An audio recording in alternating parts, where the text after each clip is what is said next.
আর আমরা কথাই দিয়েছি যা আসবে 100 টাকা আসলে 100 টাকায় যেখানে বরাদ্দ হবে ওই জায়গায় পৌঁছিয়ে দেওয়া হবে ইনশাআল্লাহ। বিশেষ করে আমার কুষ্টিয়া জেলার জন্য সবচাইতে মারাত্মক সমস্যা কয়েকটার ভেতরে অন্যতম বেকার। অনেক মানুষ লেখাপড়া করা এবং লেখাপড়া না জানা, এই মানুষগুলো যখন বেকার থাকে তখন বিভিন্ন লাইনে হাতা মারে। এইগুলো বন্ধ করার জন্য কর্মসংস্থান তৈরি করা দরকার। আর আমি যে জায়গায় ছিলাম ওখানে যদি আবার ওরা আমার কিছু দেখলে আবার ওরা আসবে, ওই গ্রুপ যদি আবার পেছনে লেগে যায়, পেছনে লেগে থাকে, ওদের হাজার হাজার মানুষ নেওয়ার কর্মসংস্থান তৈরি করাই আছে। শুধু মানুষ, বিশ্বাসযোগ্য মানুষ শুধু দেওয়া দরকার। আমার মনে হয় গতকালকে না পরশু দিন এখান থেকে একজন অটোওয়ালা গিয়েছিল কুষ্টিয়া আমার বাড়িতে। ও তো আবেগে আপ্লুত হয়ে গেছে, যে জীবনেও কল্পনাও করে না যে ডাবিরা ভিটা থেকে কেউ এমপি দাঁড়াবে। অলরেডি যখন ঘোষণা এসেছে, আমার মনে হয় মতপার্থক্য এমনি আদর্শগতভাবে থাকতে পারে, বুঝে হোক না বুঝে হোক। আমির সাহেব যেটা বলছিলেন এইটাই যে আপনারা, আমি আশা করছি এখানে অন্তত ধোঁকা খাবো না। যদি এখানে ধোঁকা খায় তো অন্যান্য জায়গায় আমি মুখ দেখাবো কী করে? এই জায়গাটা যদি ধোঁকা খায় আপনাদেরও কিন্তু মান সম্মান যাবে, যে এখানে নিজেদের ছেলেই ফেল করেছে। সুতরাং আমি আশা করব আপনারা দলমত নির্বিশেষে এটা করে ওই জায়গা পর্যন্ত একটু দেন। এখানে এই এলাকায় অন্তত যেহেতু নিজের জন্ম, এই এলাকাটা আমার ডান চোখ হিসাবে থাকবে। ইসলামী বিশ্ববিদ্যালয় থেকে শুরু করে ইবি থানা আর সদর থানা, এটা আমার ডান আর বাম চোখের মতো। যতগুলো উন্নয়নমূলক কাজ আছে, বিশেষ করে মানুষের কর্মসংস্থান থাকলে তখনও উল্টাপাল্টা কাজে যায় না। কাজ যখন না থাকে তখনই চুরি করে, তখনই নেশা করে, তখনই বিভিন্ন মানুষকে ফাঁকি দেয়, ধোঁকাবাজি করে। আর কাজে লেগে থাকলে ওই মানুষ ওই কাজ করতে পারে না। বাংলাদেশ জামাত ইসলামের লোকজন উল্টাপাল্টা কাজে যায় না কেন? কারণ ওদের দেখবেন 24 ঘন্টা রুটিন করা, 24টা ঘন্টায় ওদের কাজের ওপরে। এই জন্য উল্টাপাল্টা কোনো কাজে যে যাবে সে সময় পায় না। ওরাও সময় পেলে যেত, সময় পায় না বলে যায় না। আমরাও মানুষকে এরকম কাজ দিয়ে দেবো ইনশাল্লাহ সামনে।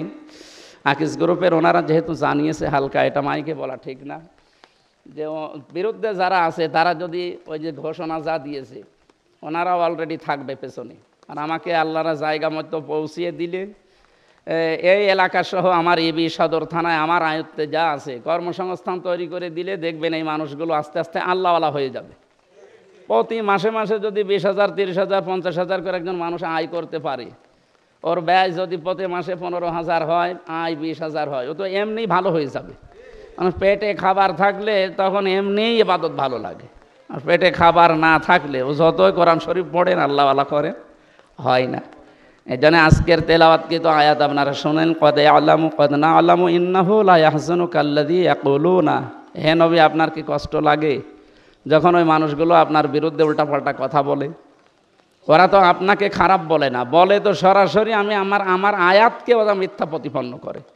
এই জন্য ইসলামী মাইন্ডে যারা আছে, বিশেষ করে জামাত ইসলামের যে সমস্ত বদনামগুলো মানুষ বের করে, এরা জামাতের বদনাম না, বদনাম করতে পারে না আল্লাহর, তখন জামাতের ওপরে এটা চাপিয়ে দেয়। এই জন্যে আমি একটা আদর্শ নিয়ে এগিয়ে এসেছি।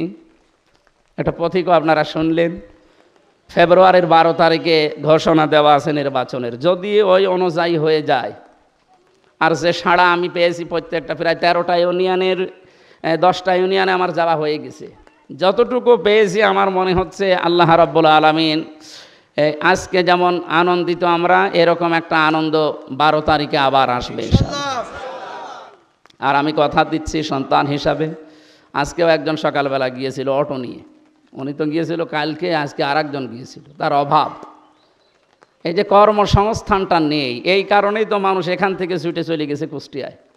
ওর যদি প্রতি মাসে 30,000 টাকা উপায় করার রাস্তা থাকতো, লাইন থাকতো, ও এখান থেকে কুষ্টিয়ার বাড়ি যেত। তো সেটা তৈরি করা লাগবে না? আমি বাদ দিয়ে এখানে আরও যিনি আসবে অন্য কোনো দলের, তার বাড়ি মনে করেন কুষ্টিয়া শহরে বা অন্য জায়গায়, সে এই ইবি থানার খোঁজ এইভাবে নিতে পারবে আর এভাবে নেবে, সে যতই দলীয় হোক আর যতই মানবিক হোক। কারণ সম্পর্ক একটা আলাদা আলাদা জিনিস। আমার কয়েকদিন আগে ঈদের পর থেকে বাড়িতে এই ইবি থানার যত আত্মীয় স্বজন আছে অনেকের সাথে দেখা হয়েছে বিভিন্ন জায়গায় যাওয়ার পরে এখানে এসে। তারা বলছে আমরা আওয়ামী লীগ করতাম, বিএনপি করি এখনও, আমরা অন্য দলে আছি, কিন্তু ছেলে যখন দাঁড়িয়েছে এ আর অন্য জায়গায় দিয়ে করবো কি? তে আপনি সে যদি নাও দেয়, এই কথাটা শুনেই তো অন্তত আমার মনে হচ্ছে আমি পাশ করে ফেলেছি। এইটা যেন আবার ভঙ্গ না হয়ে যায়। যারা এরকম, ওই যে কালকে সর মোনাই পীর একটা কথা বলেনি যে আমাদের ভেতরে যেন একেবারে কেমন মোনাফিকি না করে। আমাদের ভেতরে যারা আছে এরা যদি আবার মোনাফিকি করে তাহলে কিন্তু মানে সেই বেড়া দিয়েছিলাম ক্ষেত ঠিক রাখার জন্য, সে বেড়ায় ক্ষেত খেয়ে ফেলবে। আশা করছি আপনারা কথার অর্থ বুঝতে পেরেছেন, জ্ঞানী মানুষ আপনারা। আল্লাহ রাব্বুল আলামিন আমাদেরকে দ্বীনের জন্য ইখলাসের সাথে কাজ করার তৌফিক দিন। সামনে আসছে, সেদিন আসবে ইনশাল্লাহ।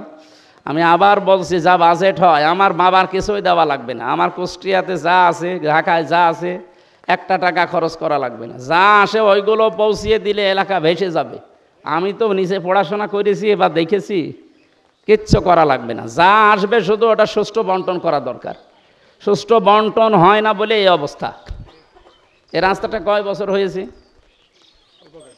এখন আমার গাড়িটা বেঁধে গিয়েছিল এই যে কোন জায়গায় যেন, ওই মাঠের ভেতরে। এত উঁচা গাড়ি যদি বেঁধে যায় তো কী রাস্তা বলেন তো? অথচ এই রাস্তাটা 100 টাকা বাজেট ছিল মনে করে, 100 বছর যাওয়ার কথা, 2-3 বছরে রাস্তা নষ্ট হয়ে যায়। আমরা আশা করছি কর্মসংস্থান এবং রাস্তাঘাট যেখানে যেটা আছে আমার এই 2 থানার ভেতরে যা আসবে পঙ্খানো ব্যয় করলে দেখবেন, ওই যে মাওলানা মতিয়ার রহমান নিজামীর এলাকা দেখে আসেন, মাওলানা সাইদি সাহেবের এলাকা দেখে আসেন। এই জায়গাগুলো যেহেতু দুর্নীতি হয়নি, সে ঘরের উঠান পর্যন্ত পাকা করে দিয়েছে। কারণ টাকা করবে কি তারা তো আর মেরে খেতে পারে না, যা আসে সব খরচ করে দেয়। এরপরে কত বিধবা ভাতা আছে, বিভিন্ন রকমের সরকারি যে সাহায্য আছে, কাবিখা সহ, এই সমস্ত সবগুলো যখন আল্লাহওয়ালা মানুষ দিয়ে ব্যয় হবে, আপনি দেখবেন অভাব থাকবে না ইনশাল্লাহ। আর সর্বোপরি আল্লাহর রহমত আসলে অভাব থাকে না। আল্লাহ আন্না হালাল কুরআ আমানু ওয়াত্তাকাউ লাফাতাহনা আলাইহিম বারাকাতিম মিনাস সামাই ওয়াল আরদ। আল্লাহ বলেন, যখন এলাকার মানুষেরা আল্লাহর প্রতি আস্থা নিয়ে আসে আর আল্লাহকে ভয় করে চলার নীতি অবলম্বন করে, তখন এলাকায় আসমানের আর জমিনের যত বরকতের দরজা আছে সব আমি আল্লাহ নিজের হাতে খুলে দেই। 1 বিঘা জমিতে যদি 20 মণ ধান আল্লাহ দিতে পারে, 1 বিঘা জমিতে 40 মণ দিতে পারবে না? কারণ বরকতের মালিকই তো উনি, খালি উনি কোন বলবে, ফায়া কোন হয়ে যাবে। আমরা ওই রকম পর্যায়ে যাব, আল্লাহ দেওয়ার জন্য রেডি হয়ে আছেন।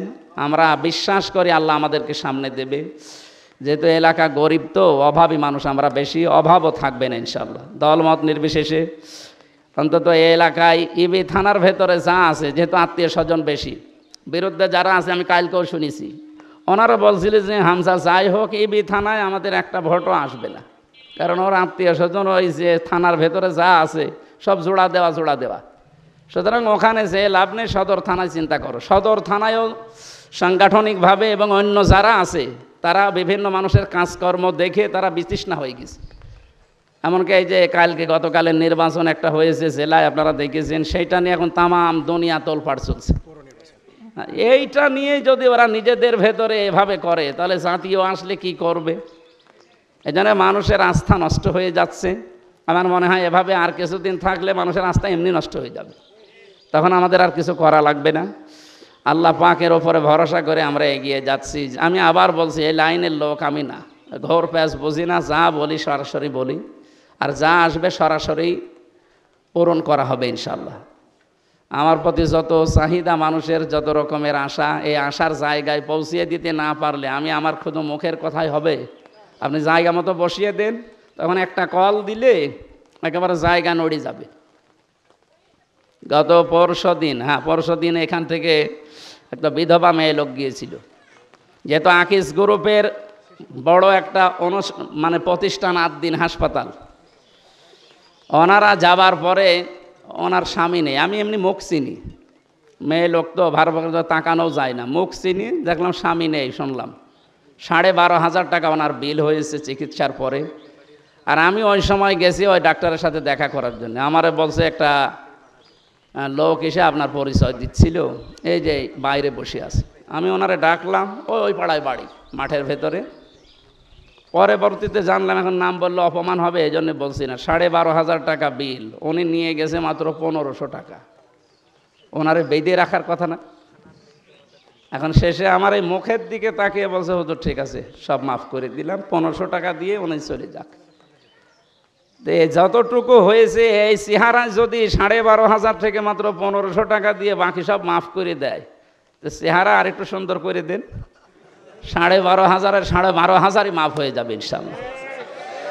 আমি কথা দিয়ে গেলাম, ইনশাল্লাহ এই এলাকাকে দেখব, আল্লাহ যদি আমাকে ওই পর্যন্ত পৌঁছিয়ে দেয় আর আমার শরীরটা যদি সুস্থ থাকে।